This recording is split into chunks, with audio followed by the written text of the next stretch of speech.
Les saludamos con gusto, muy buenas noches, ¿cómo está usted? Estamos en nuestra mesa de diálogo y estamos con estos temas que hoy están siendo importantes, relevantes, que están en la mesa.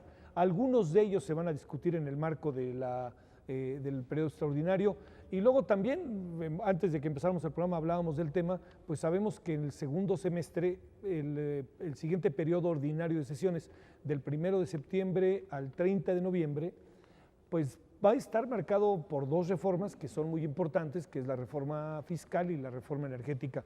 Pero digamos, uno quisiera suponer que además de esa discusión va a haber otras discusiones, pero todavía tenemos tiempo ahora a partir del 15 de agosto en el periodo extraordinario de sesiones. Todo eso son temas, deuda de los estados, etcétera, y uno de ellos es lo que es el Código Penal Único, que es un asunto muy importante. Podemos tener un código penal para todo el país. ¿Qué es lo que tendría que pasar? ¿Cuánto tiempo nos lleva? ¿Estamos preparados para eso? ¿Cuáles son las diferencias entre los estados? Como usted puede imaginar, es un tema de enorme discusión y de largo alcance, pero podríamos hablar de lo que hoy los legisladores están discutiendo. Ese es el tema que tenemos el día de hoy y yo quiero agradecerle al diputado Carlos Fernández Angulo Parra, él es diputado del Partido de Acción Nacional por Chihuahua. Diputado, Carlos ¿cómo estás? Fernando. Carlos Fernando. ¿Dije Carlos Fernando? Carlos Fernández. Ah, perdón, no, mira, y si dice Carlos Fernando, yo quise decir Carlos Fernando. No somos vecinos. Además somos Que es la vecinos otra. y somos exalumnos del Ibero. Exalumnos de, sí, así que nos juntan cosas, Carlos. Muchas gracias. Es un Bueno, gusto. mira, A ver, espérame, déjame más para presentar. Sí, por y supuesto. le echamos a andar. Fernando Zárate Salgado, él es diputado del PRD y de esta generación del ITAM que está en el DF, en el PRD. Así es, muy Bueno. buenas noches y a todo el auditorio una buena noche. Es un gusto, gracias, Fernando. El gusto es mío. Bueno, a ver, entraríamos con esto. ¿El mundo tiene códigos penales únicos?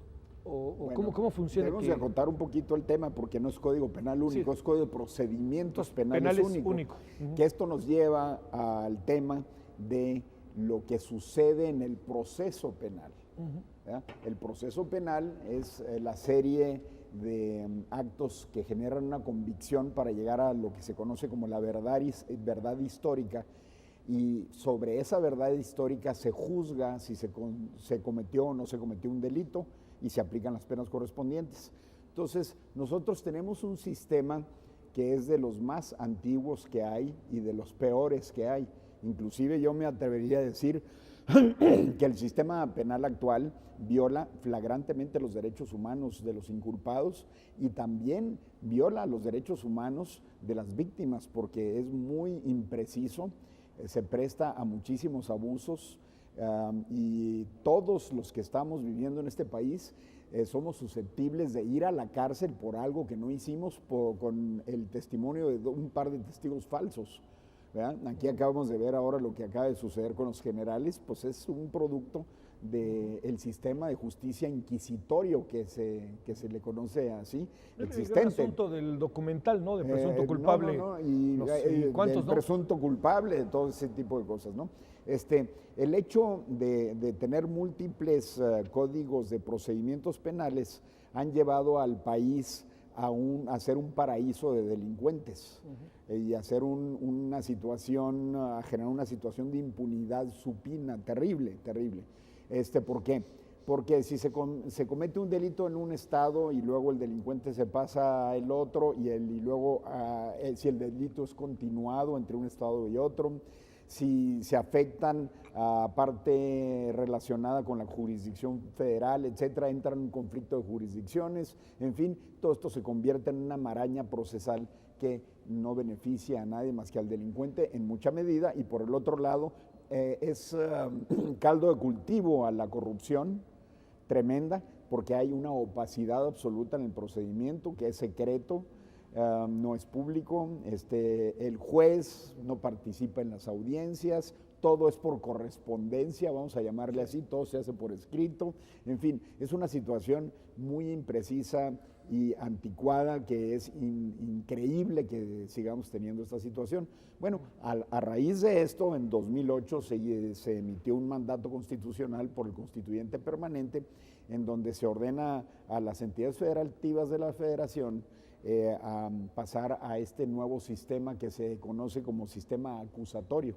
Es un sistema que está basado en la oralidad, vamos a llamarlo en términos muy, muy coloquiales, tipo Perry Mason, como ve uno en las películas, claro. En donde hay una audiencia, el juez está presente en la audiencia y en donde las partes exhiben frente al juez todas sus probanzas y luego hay alegatos entre las partes. Aquí estas probanzas me indican que sucedió X, W y Z evento, el abogado defensor o el fiscal refuta lo que dijo el defensor o el fiscal, hay una situación que se llama adversarial, en donde hay una discusión frente al juez que está viendo todo lo que está sucediendo en vivo y en todo color, es público, se graba en video y en audio y se está sacando todo una documental técnica en donde queda en un disquete grabado el video y el audio. Se pueden pedir que se transcriba, se puede quedar uno con el disquete, todo es totalmente abierto y el procedimiento de esta naturaleza inicia desde el momento en que se empieza a hacer la investigación y se tienen los elementos necesarios para llevar al reo ante el juez. Se tiene que llevar todo este procedimiento en una audiencia que se llama de vinculación a proceso para los efectos de que el acusado y su defensor estén presentes ante el juez y ante el fiscal y el juez determina si hay una probable responsabilidad que amerite que se vaya a la cárcel o no durante el proceso de esta persona imputada. Ajá. A ver, Fernando, todo esto suena muy bien, ¿no? Y suena atractivo. La gran clave del asunto es en cuánto tiempo se puede echar a andar, cuáles son los bemoles, por decirlo de alguna manera, que se van a enfrentar. Y sobre todo yo diría, ¿hay posibilidades reales de en cuánto tiempo empezar a vivir así? Bueno, yo creo que primero hay que señalar que lo que acabamos de aprobar es una reforma constitucional al artículo 73 para que el Congreso de la Unión tenga la facultad de legislar en la materia. Antes, hasta hace, bueno, incluso hasta ahora que es vigente, las entidades de la República, las 32 estados, legislan su propia materia. Es decir, en Baja California, en Tlaxcala, en Nayarit, en Chiapas, hay reglas distintas. Entonces, yo creo que el televidente debiera distinguir entre las penas mismas, que es el Código Penal, al Código de Procedimientos Penales, que son las reglas que sigue un tribunal o un juzgado para, desde la presentación de una denuncia, el ofrecimiento de pruebas, la sentencia. Nosotros tenemos una tradición de hacerlo por escrito, entonces el juez está totalmente desapegado del sistema. Entonces lo que hacemos es migramos de un sistema a otro, que es el de justicia oral, por el cual el juez va a estar presente. Uno de los factores más importantes es que el juez, tan desapegado con un sistema escrito, es que no entendía bien cuál era el litigio entre las partes. Entonces, ahora, tenemos un plazo hasta 2016 para que todos los estados de la República modifiquen su sistema de escrito a oral. Número 2, ahora tenemos que modificar las reglas para generar un código procesal único. Esto implica que todas las reglas en todas las entidades de la República sean las mismas. Hoy tenemos 32, más el federal. Es decir, cada estado tiene las propias más el federal. ¿Qué necesitamos hacer? Bueno, pues generar una congruencia y una unidad en todos los estados para que las reglas sean las mismas en el norte, en el centro y en el sur. Cosa distinta ocurre en el Código Penal, que ya se había propuesto que existiera uno único en toda la República. Pero no es lo mismo un homicidio o un robo a casa habitación en Chiapas que en Guerrero, que en Veracruz, que en Tamaulipas. Eso ya no está en la mesa. Lo que está en la mesa de discusión hoy son las facultades para el Código Procesal, única y exclusivamente para el Código Procesal. ¿Cuándo tiene que echarse a andar? De inmediato, para que el sistema de justicia oral caiga digamos, en una cama bastante suave. Sí. Ahora, hay dos factores interesantes, importantísimos en esto. ¿De dónde proviene el sistema de justicia oral? Pues básicamente nosotros entendemos que viene de la Iniciativa Mérida. Es una de las condiciones, una de las obligaciones. Por cierto, una de la herencia de la justicia oral viene inspirada de Chile. Chile fue el primer país en el continente donde se ejerce ese tipo de justicia. Parece que es mucho más rápida, mucho más eficaz, mucho más eficiente. ¿Nos va a resolver el problema de falta de justicia pronta y expedita, como lo señala el artículo 17 constitucional, o no? Estamos migrando de sistemas. El justicia escrito es clarísimo. Fue absolutamente ineficiente en la República. El sistema de justicia oral y este Código Único de Procedimientos Penales nos va a garantizar que exista verdaderamente justicia en el país, eso pasa por 2 o 3 temas importantísimos. Uno, la capacidad que tengan los litigantes, es decir, es totalmente distinto redactar una denuncia penal que presentarse frente a un tribunal, un juez, Sí. como nosotros los vemos en las películas de Hollywood, por ejemplo, que se tiene que ofrecer alegatos, pruebas, testimoniales y generar distintos mecanismos probatorios y acreditarlo ante un juez. Es un cambio de mentalidad absoluto, es un cambio del derecho continental que nosotros lo venimos heredando tanto de Francia como España, que ahora nos modificamos a un sistema absolutamente distinto. Entonces necesitamos que las escuelas, principalmente las escuelas de derecho, hayan ya modificado a través de clínicas, etcétera, depende de la universidad, que ya hayan venido preparando a los siguientes abogados para que estén listos para emitir sus argumentos dentro de un juicio de esta Oye, Fernando, naturaleza. ¿está pasando eso o no? Yo cuando estudié mi carrera de Derecho ya iniciaban las clínicas de justicia oral de manera transitoria para ir modificando el sistema. Yo terminé mi carrera hace alrededor de 10 años. Y ya... A ver, estamos hablando 2003. 2003. Y Yo la ya se terminé hablaba- en 1990 y... No es cierto. Yo la terminé en 2000. 2000. Y ya se hablaba de eso.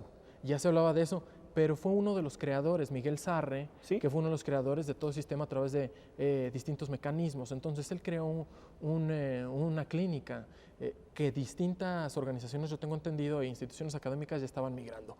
Pero ya de por sí hoy el derecho es una ciencia muy compleja, técnica, muy complicada. No es lo mismo litigar juicio de amparo que derecho penal, que derecho laboral, Sí, claro. que derecho... Ahora, ¿cuál es el problema más grave? Que no dejemos a la población, sobre todo al grueso de la población que no tiene recursos para contratar un abogado profesional, serio, a la altura de los juicios que están denunciando, que tenga la calificación para ir a litigar. Si de por sí en derecho escrito es muy complejo obtener o conseguir un abogado bueno, ahora la migración de derecho escrito a derecho oral es muy complejo, y entender un sistema a rápidos plazos, sobre todo lo que trata a la vida, a la libertad de las personas, a la seguridad, lo que tiene que ver con delincuencia organizada, lo que tiene que ver con trata de personas, lo que tiene que ver con arraigo, que es una de las violaciones más grandes de derechos humanos que hay en la República Mexicana, que por cierto hemos avanzado también en ese tema, va a ser complicadísimo. Es decir, las instituciones y el Estado, si no ha estado preparado para ello, nos va a costar mucho en términos de justicia y en términos de libertad personal, económica, etcétera, ¿no? A ver, Carlos, digamos, retomando el asunto, a ver, déjame plantearte, a ver, aquello de, más allá de que nos pasa a menudo, como país estamos llegando tarde a esta discusión, o digamos que empieza a ser, que no se malentienda, una especie de moda en la aplicación hoy de la Yo creo justicia. que sí estamos llegando tarde, definitivamente, sobre todo ante el contexto de los derechos humanos. Sí, es que ese es clave. Sí, verdaderamente. Y quisiera yo expresar ahorita, se me hace muy oportuno después de lo que menciona mi colega y amigo Fernando, relacionado con las experiencias que ya tenemos. Chihuahua es la más importante experiencia. Sí. Chihuahua empezó a desarrollar esto. Nuevo León también, ¿no? Creo que sí, algo... pero todavía no está completo. Todavía no está completo. Sí, Chihuahua está 100%, ¿no? Entonces, en Chihuahua lo que sucedió fue una cosa muy curiosa en relación con la experiencia de los litigantes y todo eso a lo que te referías, Fernando, que los que resultaron mejor capacitados fueron los defensores de oficio. Y no se capacitó debidamente a los ministerios públicos. No sé si fue por maña o por alguna situación, que hay mucha discusión al respecto en Chihuahua, pero cuando entró en vigor, entró en las ciudades principales del estado, que pues, representan alrededor del 80% de la población o más, Chihuahua y Ciudad Juárez, y empezó el sistema de oralidad, y dio como resultado que todo el mundo salía libre, porque los abogados litigantes que sabían litigar eran los defensores de oficio. Claro. Curiosamente, y los ministerios públicos, papanatas, la regaban en todo y no hacían las carpetas de investigación adecuadas, etcétera, y era un soltadero de delincuentes tremendo, ¿ok? Llega el nuevo gobierno de Duarte, ahora a Chihuahua, y lo que hace es que los voltea. A los defensores los hizo ministerios públicos. Al director de Defensoría de Oficio lo hace fiscal de la zona norte. y entonces se nivela la situación. Claro. Entonces hay que tener mucho cuidado en esa situación. También ya Chihuahua tiene una gran experiencia en eso, muchos hoyos que cubrir respecto del sistema que se hizo, que tenía hoyos graves que cubrir, que le estaba dando oportunidad a que salieran libres los delincuentes. Ahorita tenemos un grado de consignaciones altísimo, totalmente en contraposición a lo que existía antes, y ya no hay necesidad del arraigo, obviamente, porque con el sistema penal acusatorio se tiene que tener la probanza suficiente para poder vincular a alguien a proceso, entonces el arraigo no procede, ¿verdad? Y tenemos una gran experiencia en universidades de Chihuahua, ya todas están vinculadas, digamos así, al nuevo sistema acusatorio, y se está llevando a cabo una gran labor de entrenamiento de los profesionales del derecho. En el sistema destaca lo que se conoce como la oralidad, que es como más comúnmente se le conoce, todo es oral, muy pocas cosas son por escrito. Publicidad, esto se hace en audiencias públicas donde cualquier persona puede entrar, los medios de comunicación inclusive, etcétera. Inclusive la publicidad es mucho más abierta que lo que existe en Estados Unidos. Tenemos la igualdad de las partes, que es el Ministerio Público y el defensor de oficio deben de estar en un plano de igualdad. Por lo tanto, las defensorías de oficio deben de tener pues sus sistemas que apoyen a la defensa, como los peritos correspondientes, un sistema bien formado de asesores, etcétera, etcétera, para que haya una igualdad en las partes. La inmediación, todo lo que sucede debe de tener un resultado inmediato, nada de que déjame ver qué paso y luego otra audiencia, y no. Todo se desahoga en una sola audiencia, y hay casos específicos en donde la audiencia se puede posponer por circunstancias muy especiales. La contradicción, esto es bien importante, el principio de contradicción que se debe llevar a cabo en la audiencia. Si alguien afirma una cosa, el otro litigante afirma lo contrario, y va siempre poniéndose las dos partes, las dos verdades, llamémosle así, frente al juez, con las pruebas correspondientes que se van analizando de una a una. Y luego la continuidad. No puede haber interrupciones, todo debe ser secuencial para que el juzgador, el juez, esté viendo lo que está sucediendo y vaya generando convicción en el acto. Esto nos lleva a un principio que se llama concentración, que todo se debe de dar en una secuencia lógica, continua y en un solo acto. Estos principios lo que llevan es de que juicios que llevaban, y ahorita en el sistema actual federal y en muchos estados, 5, 6, 7 años, se resuelven en 2 meses, en un mes. A ver, entonces es mucho más efectivo. Sí, ¿no? Oye, Fernando, a ver, hace rato decíamos, ya todo se escribía, ¿no? De repente pasaban, pasaban cosas como muy interesantes, ¿no? Tú tenías que hablar con el Ministerio Público y para hablar con el de junto, ¿no? Y el Ministerio Público le decía al de junto qué es lo que tú estabas diciendo. La barandilla, ¿no? O sea, el que estás tras unas rejas ahí, que tienes enfrente, eso. Eso, por supuesto, que era un asunto que tenía mucho que ver, como ahora bien dices, Carlos, con el tema de los derechos humanos. Pero déjame plantearte, el hecho de que estuviera escrito, de alguna otra manera también ayudaba al juez, ¿no? A lo mejor estoy viéndolo no como abogado, ¿no? Pero le ayudaba a tener un proceso de mayor razonamiento. Pregunto, ¿no la verborrea puede liberar a un presunto responsable de delito o alguna cosa así? Siempre es el riesgo. Sí. En cualquier profesión existe la habilidad de las partes. Es decir, si uno es arquitecto y tiene mayor habilidad, puede vender castillos al aire. Sí. En el derecho y en materia probatoria también ocurre lo mismo. Incluso hay una de las teorías más importantes en derecho que se llama el realismo jurídico, pero los jueces también son de carne y hueso. Sí, pues. Los jueces también sienten, los jueces también piensan, también tienen familia, también tienen historias detrás de la toga.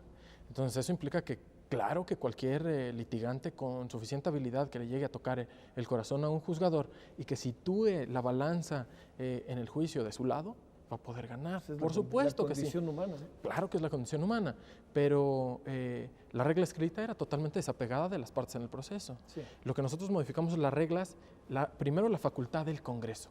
Ahora nos toca lo más complicado, que es la ley secundaria, es decir, qué proceso va a existir para todas las entidades de la República. Es decir, cuáles son los mínimos, cuáles son los máximos, cuáles son las bases, qué entendemos por periodo probatorio, qué entendemos por pruebas, qué entendemos por sentencia, cuánto tiempo tiene para emitir pruebas, para desahogarlas, para dictar la sentencia, para escuchar alegatos, etcétera, etcétera, etcétera, etcétera. Esta no es una idea nueva, es una idea que incluso desde los años 40 maestros de la Universidad Nacional ya la habían propuesto. Es una idea que da una modificación del sistema para estar mucho más relacionados y más directo con la propia sociedad, con el propio acusado, con el propio acusante o con el propio denunciante.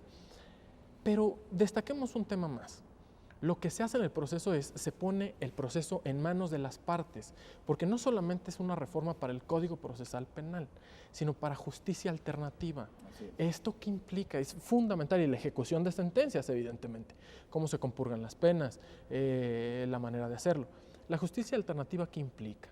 Que las propias partes son las que incluso pueden transigir lo que ocurre dentro de un proceso. Antes no existía. Una vez que, incluso por eso existían los delitos de oficio y tenían que iniciar y resolverse. Ahora, incluso distintos delitos van a ser objeto de las partes a negociar.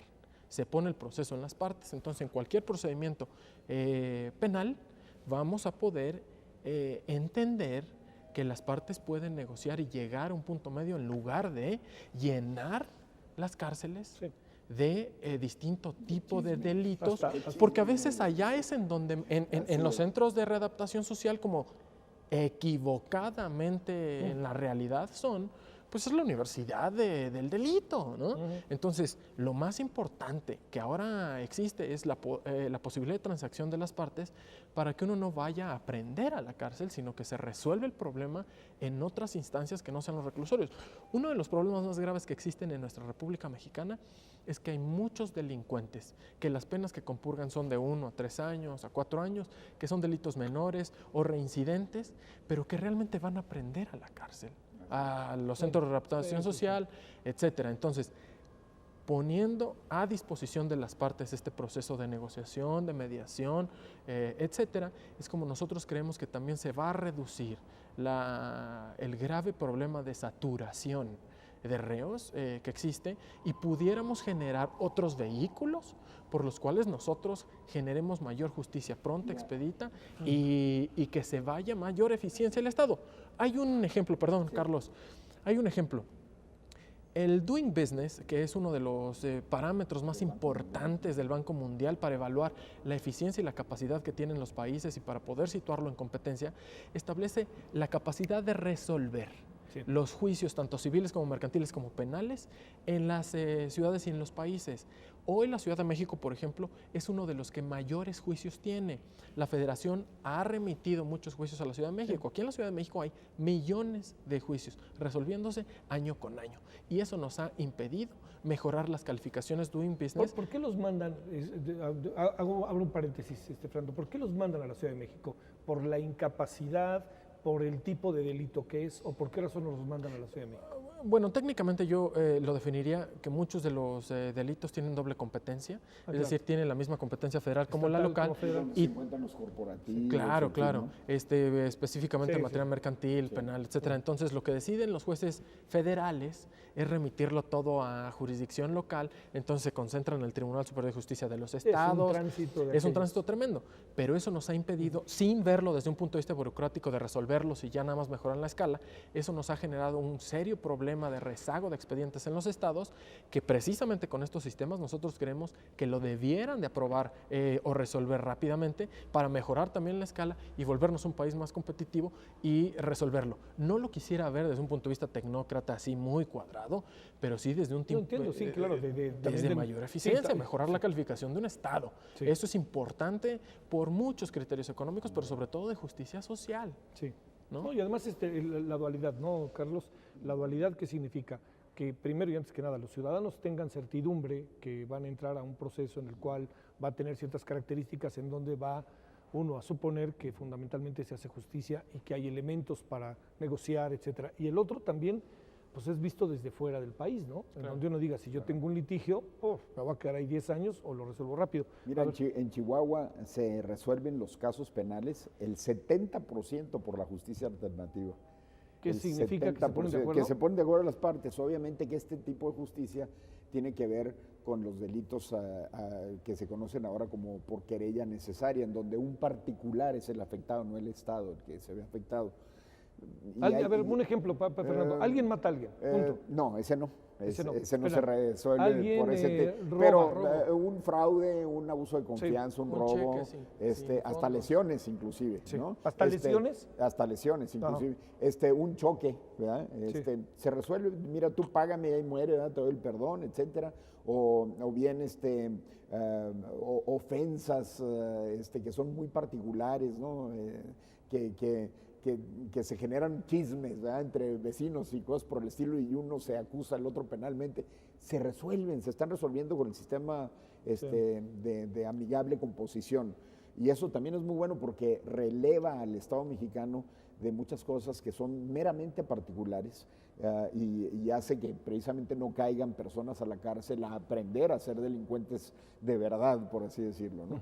Entonces, otra cosa que quería yo mencionar, este sistema en mi estado, en Chihuahua, ha sido tan exitoso que se está migrando a la materia mercantil, a la materia laboral, que de acuerdo con la Ley Federal del Trabajo, los procedimientos laborales son orales, pero en la práctica no se lleva a cabo la oralidad. En Chihuahua ya se hicieron salas de audiencias laborales, etcétera, y se hizo a través de disposiciones administrativas estatales una serie de lineamientos para cumplir cabalmente con la oralidad de la Ley Federal del Trabajo, y se están llevando a cabo este tipo de transformaciones porque es más humano esto. Cuando hay un problema entre una familia y existe ahí el patriarca o la matriarca, a ver, siéntate, tú dime qué pasó y tú dime qué pasó, etcétera, y se resuelven las cosas oralmente, de una manera directa. Esa es la forma más certera de poder llegar a cabo una aspiración nacional, que es el de tener seguridad y tener justicia, ¿no? A ver, estamos concluyendo. Déjenme plantearles, bueno, primero, a ver, para que me quede claro, Fernando, te lo pregunto. Vamos a tener un código de procedimientos únicos. Sí. Esto de único. En singular. Pero vamos, es decir, ¿va a haber una ley para todo el país? No. ¿O todavía cada estado va a tener particularidades? Que eso es algo como con eso quisiera empezar a cerrar. Fantástico la pregunta por lo siguiente. Toca un tema.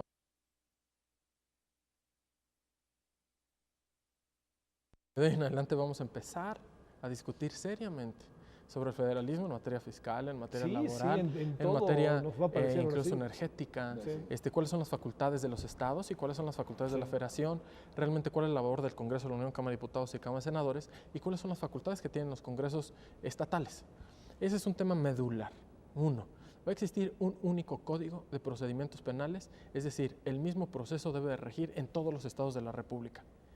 Nosotros, ¿El método, podríamos decir? El procedimiento, el todo, procedimiento, desde claro. la presentación de la denuncia. Penal, Sí. Procedimiento. ¿Qué entendemos nosotros por un proceso? El proceso se inicia con la presentación de una acción, y esto es a través de una denuncia penal. Y sigue con los deberes del Ministerio Público, cuáles son las reglas que sigue el Ministerio Público, cuáles son las reglas de las partes, después cuando se turna al juzgado, a cualquier juez para su consignación, el periodo probatorio, el periodo de alegatos, la sentencia y a su vez las impugnaciones, etc. Va a existir uno solo, que haya armonía en toda la República Mexicana y que todas las reglas se sigan en el mismo estado, que no haya reglas incluso contrapuestas en un estado que en otro, porque lo que teníamos es que en Chiapas las reglas que se seguían eran distintas a las de Chihuahua, incluso para el mismo caso, los plazos eran distintos, entonces necesitamos homogeneizar, generar congruencia, que es un principio importantísimo, y generar las mismas reglas y las bases. ¿Hasta dónde va a acudir el Congreso de la Unión para ello? ¿Cuáles son los mínimos y cuáles son los máximos para no invadir la esfera de actuación acorde con nuestro federalismo, un federalismo inspirado totalmente en un federalismo norteamericano que en México no funciona igual ni siquiera en una décima parte? Nosotros ahora tenemos calificaciones de caciques, señores feudales, virreyes, etcétera, los gobernadores, porque manejan el procedimiento a su antojo cuando ellos están ejerciendo el poder. Entonces, de lo que se trata es establecer un procedimiento único para todos. Es decir, lo que necesita el Congreso tener muy claro es unos mínimos y unos máximos para que todas las entidades puedan generarlos y adaptarse a una congruencia y una unidad. ¿Son las leyes secundarias?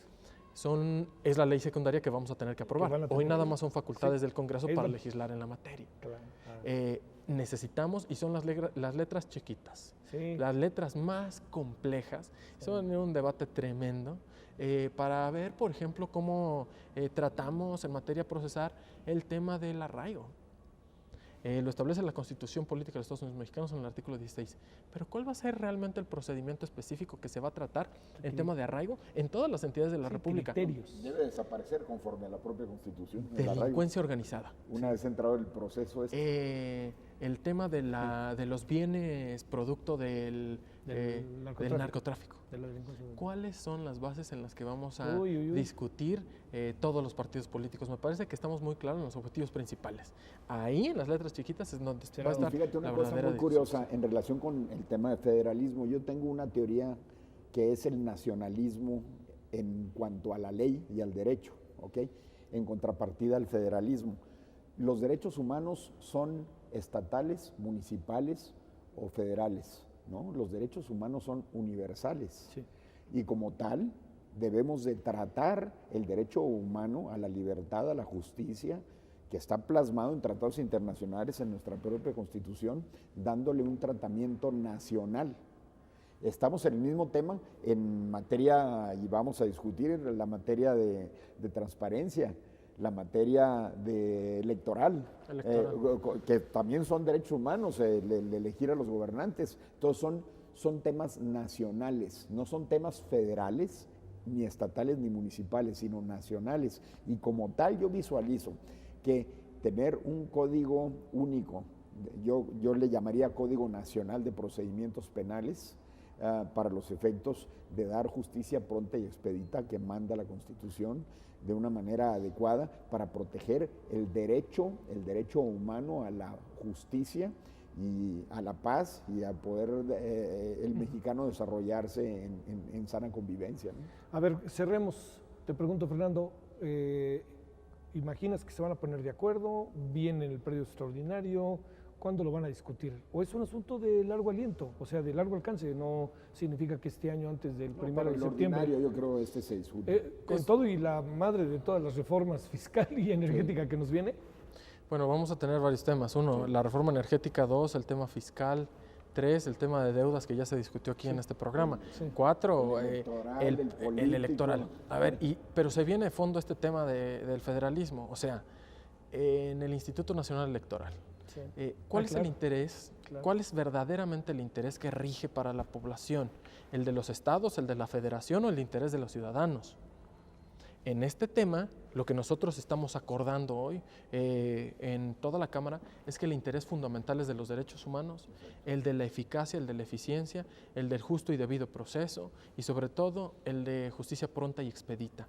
Ese es el interés superior que la Cámara de Diputados y yo espero que la de senadores lo vaya a aprobar en esos términos. Pero este va a ser el ejemplo de varios temas que vienen, incluyendo el energético, incluyendo el Instituto Nacional Electoral. Mire, el tema del Instituto Nacional Electoral es fundamental. Vamos a desaparecer los 32 institutos electorales del país para establecer uno único, que sería en los términos de esta misma legislación. O sea, esta puede sentar el ejemplo y el precedente para ver cuál es la medida justa de intervención del Congreso de la Unión en estos términos. Y nosotros tendríamos que ser muy inteligentes post asunción del poder del PRI, cómo va a ser el peso y contrapeso entre los gobernadores, el Congreso de la Unión, las legislaturas estatales y cuál va a ser todo el juego democrático y político de ellos. Es un debate fundamental que nos va a sentar todo lo que viene en materia jurídica. Carlos, para cerrar, es un debate, además, es apasionante, ¿eh? Lo digo sin menosprecio, más bien dándole su justa dimensión a la palabra. ¿Cuándo tendremos este código de procedimientos único? Mi aspiración sería que para antes de fin de año lo pudiéramos tener. ¿Por qué? Porque ya tenemos la experiencia en varios estados, tenemos muchos estados en proceso de esta conversión, 3 estados ya convertidos. Y a ver, nada más para que recordemos, son Chihuahua, Nuevo León. Son Chihuahua y Coahuila, ¿no? También creo, ¿no? Híjole. Hijo, los tengo aquí anotados. No te pero preocupes, a ver, los otros sí, dos no sí. me acuerdo, pero son 3. Tengo la impresión de que son esos 3, Sí. pero tengo... Y luego, entonces no es algo nuevo, no vamos a sacar a ver de dónde Sí, inventamos viene la el hilo novedad. negro, ¿no? Es algo que ya está en proceso por el mandato constitucional del 2008. Lo que se está haciendo es de que se está haciendo un salto cuántico. En lugar de terminar el 2016, vamos a irnos Al cuanto 2014, antes, ¿verdad? 14, ¿verdad? 13. Muy probablemente sea, mira, en Chihuahua empezó en 2006, 2007, para el 2010 ya estaba completo prácticamente, ¿no? Entonces, pudiéramos decir que si implementamos el código que puede salir en este año, poder un periodo de entrada, pero ya en la praxis, ¿no? Ya que haya las salas de audiencias, hay un fuerte impacto presupuestario en relación con eso. Se tienen que hacer edificios nuevos, ¿ok? La capacitación desde las policías, no nada más las investigadoras, las preventivas, en fin, es todo un cambio de paradigma jurídico, ¿no? Probablemente pueda llevar un par de años o 3 años para que ya Pero a llegue nivel a la nacional implementación sería completa. fabuloso, ¿no? Pero ya a partir de un código existente que marque los artículos transitorios de ese periodo, ¿no? Pero el diablo está en los detalles, ¿no, Fernando? Así es. Ahí va a estar difícil. El diablo está en los detalles. Si tenemos claro cuáles son los intereses del país, no tengo No habrá diablo ninguna alguno. duda que debe existir un diablo, porque es justicia para los ciudadanos, no es justicia para los gobernantes. Incluso esa tiene que ser la visión. Debe ser un código específico para garantizar los derechos humanos del ciudadano y evitar los abusos de la autoridad, sea del partido que sea. Y eso hay que poner especial énfasis con ese interés superior muy claro. Lo demás va a fluir, que no se vea como un proceso para protección de los gobernadores o de los políticos que están en el poder, sea el partido que sea en los estados de la República. Muy importante que esto no es para proteger a los delincuentes, es para proteger al ciudadano que se le acusa y que tenga una justicia, que no haya chivos expiatorios, que ya no haya ese tipo de situación, y a las víctimas, muy importante, porque la reparación del daño se da en lugar de 4 o 5 años, de inmediato, prácticamente en meses la reparación del daño. Entonces es bien importante que la víctima quede debidamente protegida y amparada.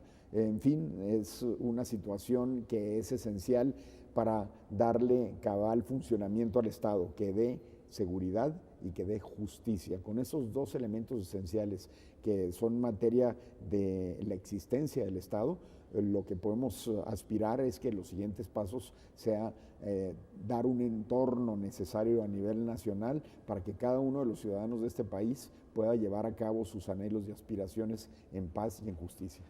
Carlos Fernando Angulo Parra, diputado del Partido de Acción Nacional. Muchas gracias. Gracias, Carlos, que estuviste con nosotros. Fernando Zárate Salgado, diputado del PRD. Gracias. Fernando, Muchas gracias, gusto, Javier. Gracias un gusto. que nos hicieron el favor de venir. Gracias. Muchas gracias. Será tema a rediscutir, ¿no? Sí, claro. ¿Nervioso qué? ¿Octubre, noviembre, por ahí? Yo creo que por ahí de noviembre. Noviembre, ¿verdad? Ojalá no sí. se nos cruce el presupuesto, pero sí. Claro, es que se cruza el presupuesto. Así es. Pero bueno, ojalá. Pero seguimos muy activos. Sí, ahí, ojalá podamos en noviembre volver a entrarle, ¿no? Quisiera pensar ya resuelta buena parte del asunto, no del problema, ¿no? Así es. Gracias, Fernando. Gracias, Carlos. Gracias. Muchas gracias a usted, gracias en nombre de todos los que hacen posible esta emisión aquí a través del canal del Congreso. Pásela bien, buenas noches, reitero, gracias en nombre de todos, adiós.